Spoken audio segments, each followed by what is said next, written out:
Hello, magandang umaga po. I am Sir Gerald Desacula at welcome po to Hope in the Savior Church. Dito po yan sa Cavite. And before anything else, I would like to personally welcome you sa ating pong online fast track kung paano po natin dadaanan ang ating mga nakaraang topics ngayong Sunday service, Hope Worship Gathering. Once again, welcome po. Before anything else, maybe I ask you to pray with me as I lead the prayer. Just pray and close your eyes just a little bit. We're asking God for our guide, for His guidance. So, Lord, we thank you. Open our hearts, open our mind, O Lord God. And if there are things still, O Lord God, that we cannot see, kasalanan, compromises, Panginoon, sins, O Lord God, na naghihinder sa amin para marinig ang iyong salita, Lord, katagpuin niyo po kami, linisin niyo po kami. And by this time, O Lord God, we ask your Holy Spirit to come with us.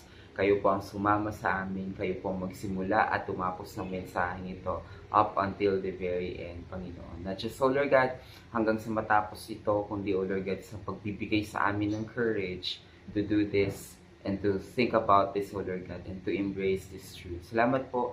In Jesus' name we pray. Amen and Amen. Welcome po at maraming salamat po sa pagtutok at pagsama po sa amin dito sa ating pong online worship. And welcome nga po dito sa Hope in the Savior Church. We're just lifting the name of God, discipling people, and exalting the name of Jesus. First po, sa atin pong pag-uusapan and our very first live session ay ang atin pong topic about the assurance of purposeful hope, the scope of hope, and the object of hope. And we are going to speak about confirmation. First C sa 12 C's na pag-uusapan natin ngayon ay ang conform. And let's go ahead about Romans 8. Simulan po natin sa 28 hanggang 30. Let me read this. And we know that in all things, God works for the good of those who love Him, who have been called according to His purpose. 29. For those God foreknew, He also predestined to be conformed to the image of His Son, so that He might be the firstborn among many brothers and sisters. And those He predestined, He also called. Those who called, He also justified. Those He justified, He also glorified. Purihin ang Panginoon sa pagkakabasa ng Kanyang salita.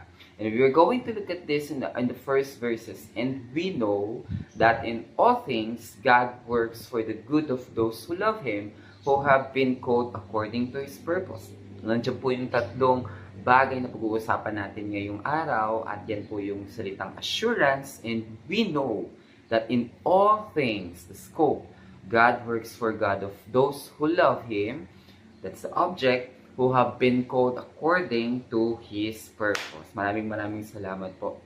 So we're going to talk about the three things that is very pivotal and that is very salient in this point, at this truth. Number 1 is the assurance.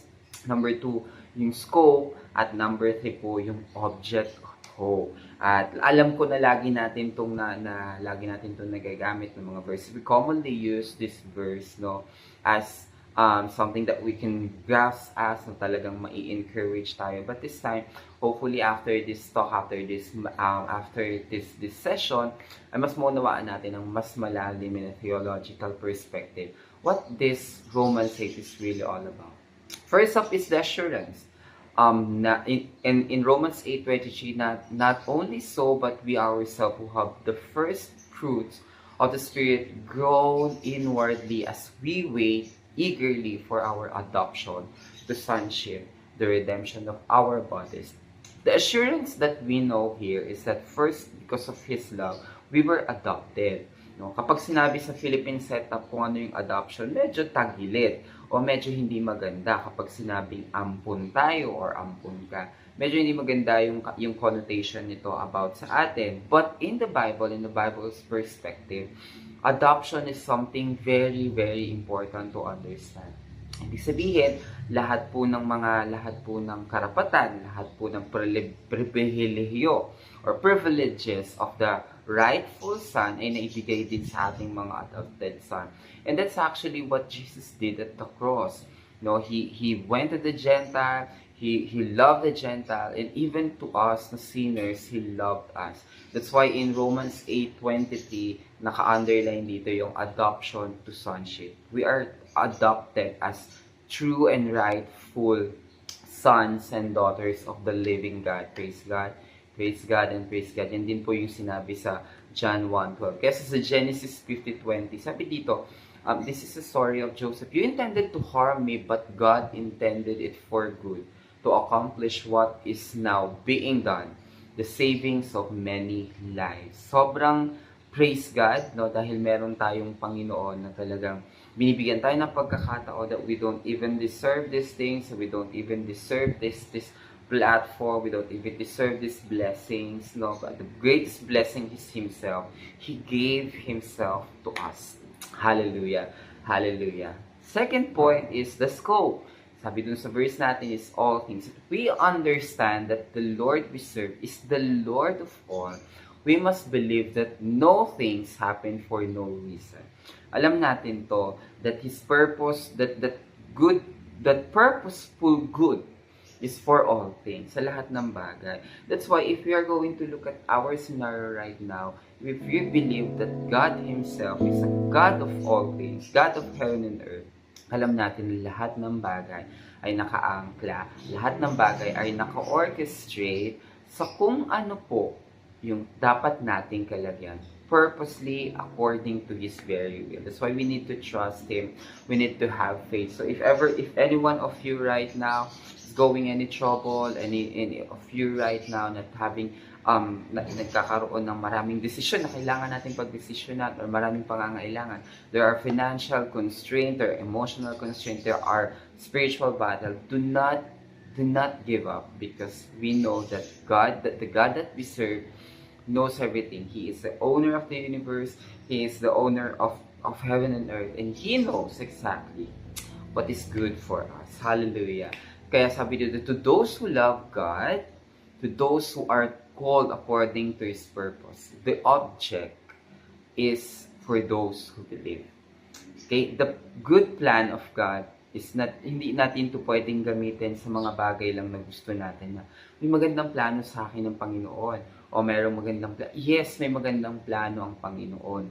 Ngunit wag natin itong abusuhin. It's also a great reminder for us that these good plans, these nice plans, hindi lahat ng maganda ay pwede, may mga magagandang bagay na pwede tayong ilayo sa Panginoon. At kung yung mga bagay na yan ay ilalayo tayo sa Panginoon, hindi ito magandang bagay. Hindi ito blessing. Kahit yung pinakamagandang blessing na pwede mong makuha pero wala doon ng Panginoon, hindi yun magandang bagay.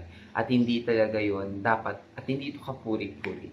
No? So mag-ingat tayo sa mga bagay. So the object of this hope is for those who believe, for those He called for purpose. Mapapagod lang tayo kapag hindi tayo nananahan at hindi tayo namumuhay sa purpose natin. Believe in the Lord. Amen and amen. So, sa 1 Corinthians 8:3, but if anyone loves God, this one is known by Him. Known by Him means a reciprocal deep connection between you and the Lord.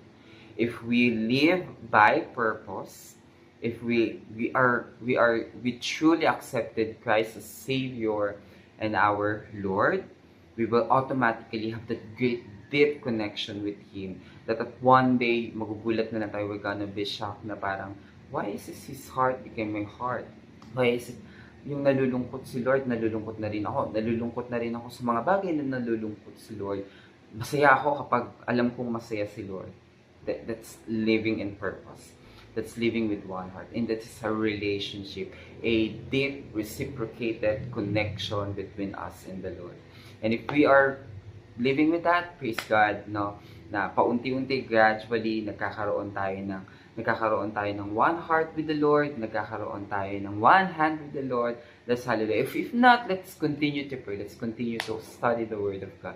Let's continue to walk in the Lord so that in one day, magugulat na lang tayo na, we're walking in with God. And this is the grace of God. It's the Holy Spirit is moving in us. And we have to ask the Holy Spirit to come with us. Especially sa mga panahon ngayon na ang dami nangyayari sa paligid natin. We need to to believe in the Lord and walk according to His purpose. Ulitin po natin yung tatlong bagay, the assurance. The assurance is that He intended everything for us in His own way. The assurance that we are adopted to sonship, hallelujah, and we in all things this work together for our own good, and the object is for those who believe in Him. Pero hindi po natatapos dyan ang lahat dahil meron pa po tayong purpose na pag-uusapan.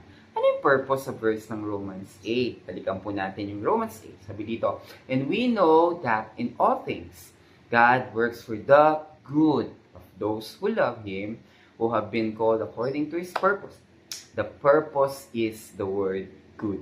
Hindi lang to yung good na, okay, good na to, okay na to. This is not the worldly and secular perspective of what good is. Good in the manner of the Bible, in a theological perspective, specifically looking at this verse, they all refer to the same event. Good is the day of Christ's returns. So kung babalikan natin yung verse na yun, the assurance that we all know, in the scope in all things, that God works for the good. Ibig sabihin, He is pertaining for the last days, for the Christ return. Ibig sabihin, ito yung good na perfect, no? The glory which shall be revealed in us in Romans 8. The revealing of the Son of God in Romans 8:19. The adoption, the redemption of our body. Hindi lang to yung good na parang feel good lang. But what this good is all about is, ito na po, kumapit po tayo, because the good here is the confirmation of the believers to the very image of Christ. Magiging kamukha natin ang Panginoon. Kaugali, kawangis, kung ano man yung gusto ni Lord, gusto natin, everything. If He is loving, we're gonna be loving. If He is forgiving, we're gonna be forgiving. If He is more discerning, we're gonna be more discerning. And if we are more embracing the people, we're gonna be more embracing. And most of all, if Jesus loved the Father all throughout His life, we are going to be lovers of God all throughout our life. That's our glorification. And that is the good in Romans 8:28. Lord, samahan niyo po kami patuloy sa aming pong lakarin bilang Kristiyano. Maraming salamat po, Lord God, for teaching us that this good is the good that you are planning and purposely given us, and that is to conform to the image of Christ. Lord, tulungan niyo po kami, O Lord God, na mamuhay ng tulad mo, magmahal ng tulad mo, magpatawad ng tulad mo, at mag-serve ng tulad mo. All for your glory. At sa inyo pong pagbabalik sa second coming, we are here ready. Wala ni isang porsyento ng buhay namin ang hindi nagamit para sa ikaluluwalhati mo. Help us, be with us. In Jesus' name, amen and amen.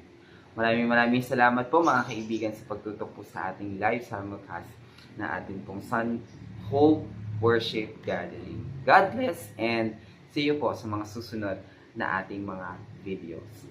God bless!